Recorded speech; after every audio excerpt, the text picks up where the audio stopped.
Hi, everyone. This is Father Doug at Good Shepherd Episcopal Church in Tequesta, Florida.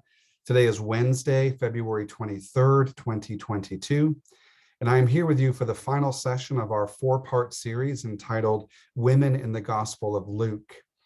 Now, I'm the only one that showed up today for our 2 o'clock Zoom session, but that's okay. I'm going to take a few moments to provide an overview of where we've been throughout this study, some teaching on today's passage from Luke 18, the parable of the persistent widow, and then I'll offer a few reflection questions that hopefully will be helpful to you as you continue your study at home. Now, for the past month, we have been looking at the way in which Luke, as a gospel writer, really highlights and emphasizes the role of women, not only as recipients of the ministry of Jesus, but more importantly and more significantly, as participants in Jesus's mission of healing and teaching. They were supporters. They were part of this movement that Luke is describing in terms of Jesus's earthly ministry. So I'm going to share my screen to do a bit of review.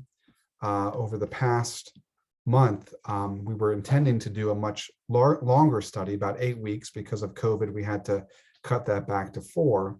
But even within 4 weeks, we've covered some significant ground. So in week 1, you all looked at Anna, the prophetic widow, in Luke chapter 2. This is the story of Jesus being presented in the temple, and Simeon and Anna are there as prophetic witnesses and really represent the coming together of the old and new in the birth of this child, Jesus.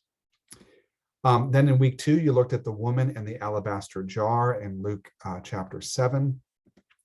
Last week, week 3, you looked at the bent and crippled woman, the healing, this amazing healing story in the synagogue that's described in Luke chapter 13. And Father Derek was the teacher and facilitator for those first 3 sessions.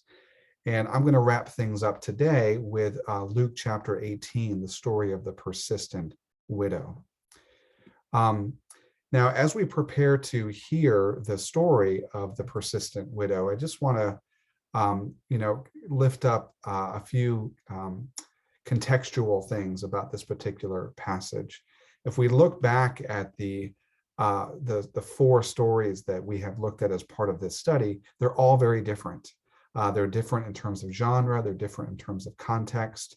And so we have Anna, the prophetic widow, who's in the temple, waiting for the revelation of the Messiah, the Christ, along with Simeon.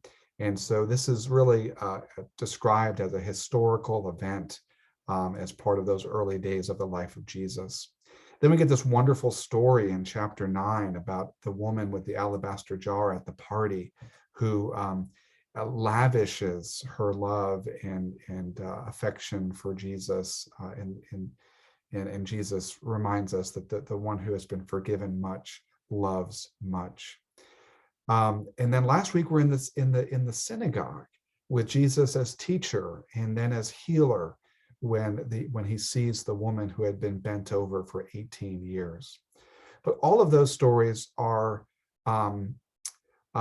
just that, stories. They could have happened, right? Where our passage today is specifically referred to as a parable. And that makes it different. It's not meant to be understood as a historical event. This is describing something. And parables often use intense imagery.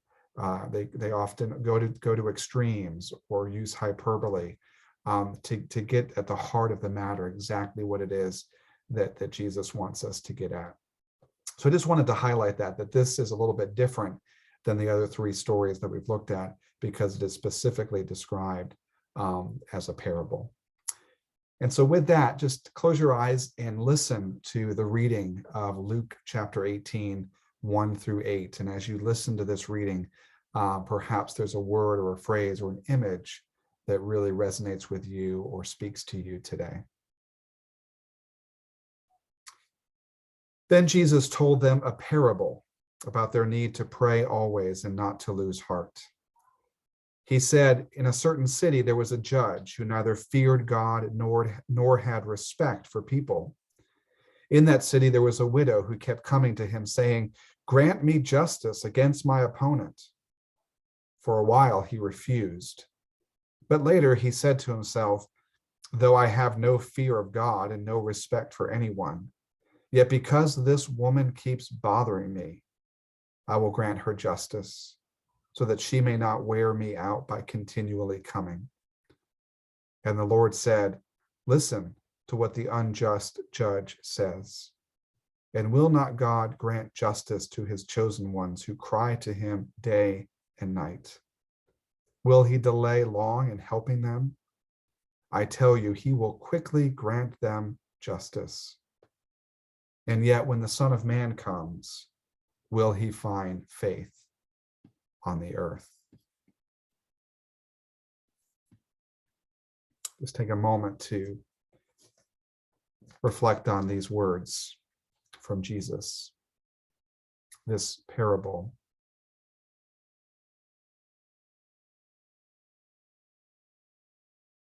For those who were hearing this parable in the first century, it would have been shocking, even scandalous, for a widow to be in this position, advocating for herself, petitioning for justice, and speaking with boldness to this judge who we assume is a man. And Jesus introduces this parable by letting us know that he is teaching his listeners about their need to pray always and to not lose heart, to not give up. And so traditionally, this parable has been interpreted as a reminder of our call to persevere in prayer and in faith and in worship, in seeking justice. But it's also indicative of the way in which Luke moves from the individual to the universal, because this is a story that is about a woman and this judge, of the widow seeking justice. But at the end, Luke broadens significantly the scope of the message that Jesus is trying to get across when he says, when the Son of Man comes, will he find faith on earth? This universal sense. And we see this over and over again in Luke. This also ties us back to the very beginning of Luke's gospel, when Mary first sings her great song, the Magnificat, that describes this great reversal, this turning of the world upside down that we've been talking about on Sundays, which of course is really right side up, in which those who are powerful will be brought low, and those who are low will be raised up. The rich will go away empty, but the poor will be well fed. And here, once again, we see a widow who should be at the bottom, who should not be heard, who should not have power, and yet she is the one who has power. She is the one who has influence, and she is the one who affects change and transformation, not only for her life, but we assume for her family and those around her. So a couple questions to think about as we reflect on this particular passage. What other words would you use to describe the widow in this parable? We've called it the persistent widow, but what other words could we use? Tenacious, courageous, bold, scandalous, persevering. What words would you use to describe the widow in this story?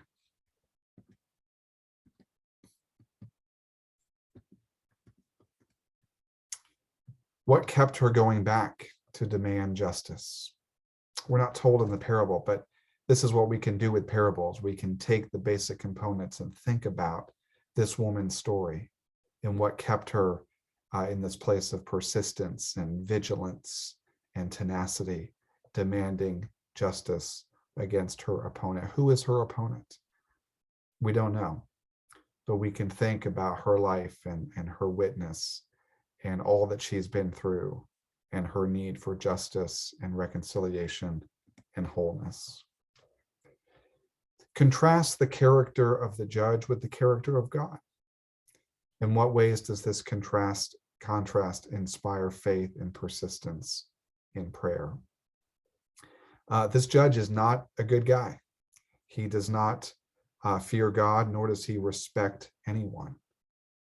So he is depicted as unjust, immoral, indifferent at best.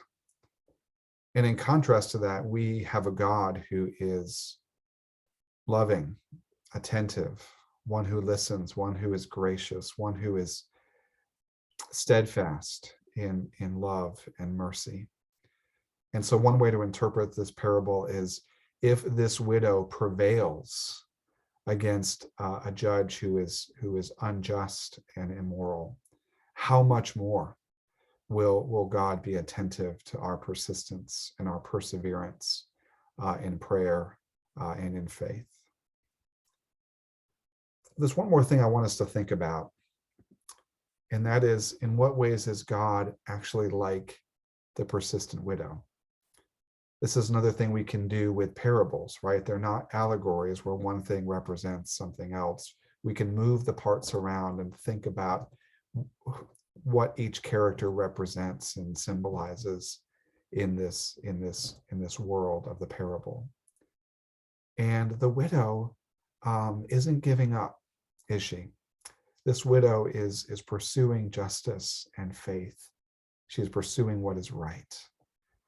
And doesn't that sound a lot like God, who pursues us, who pursues justice, who pursues righteousness? In the Old Testament, in Psalm 23, one of the very familiar Psalms, especially for those of us here at Good Shepherd, of course, begins, "The Lord is my shepherd." It ends with the famous line, "Surely goodness and mercy will follow me all the days of my life."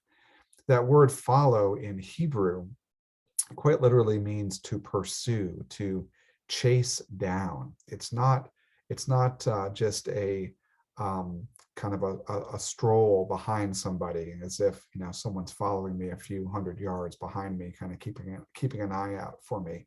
It is a passionate pursuit. And so if you think about the goodness and mercy of God pursuing us, chasing us down, never giving up, that sounds a lot like the widow in this parable. There's a contemporary Christian song that a few years ago was at the top of the charts. I believe it's called "Reckless Love." And the chorus of that song talks about the lengths to which God will go to love us. That there's no mountain, there's no obstacle, there's no wall, there's no valley, there's nothing that God will not overcome to pursue us and to pursue justice and righteousness. So as we think about this parable, it's part about us and our response to God, to persevere in prayer, to persevere in our worship. But in many ways, it's also about God and God's pursuit of us and God's unfailing, steadfast love for us, for justice, for healing and wholeness. So those are some thoughts on this particular passage from Luke chapter 18, verses 1-8, the parable of the persistent widow, or the parable of the widow and the unjust judge. Before I sign off for today, just a reminder that next Wednesday, March 2nd, we will celebrate Ash Wednesday, the beginning of Lent.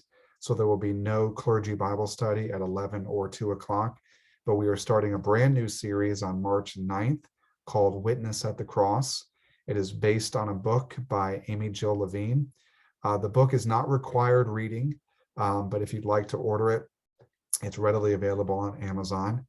And it's going to be a fascinating study, because we're going to focus our attention on the story of the crucifixion in all four Gospels and look at it each week from a particular point of view. One week, we'll just look at it from the point of view of the bystanders. The next week, we'll look at it from the point of view of the soldiers. One week, we'll look at it from the point of view of the women, from the criminals who were crucified with Jesus, from folks like Nicodemus and Joseph of Arimathea.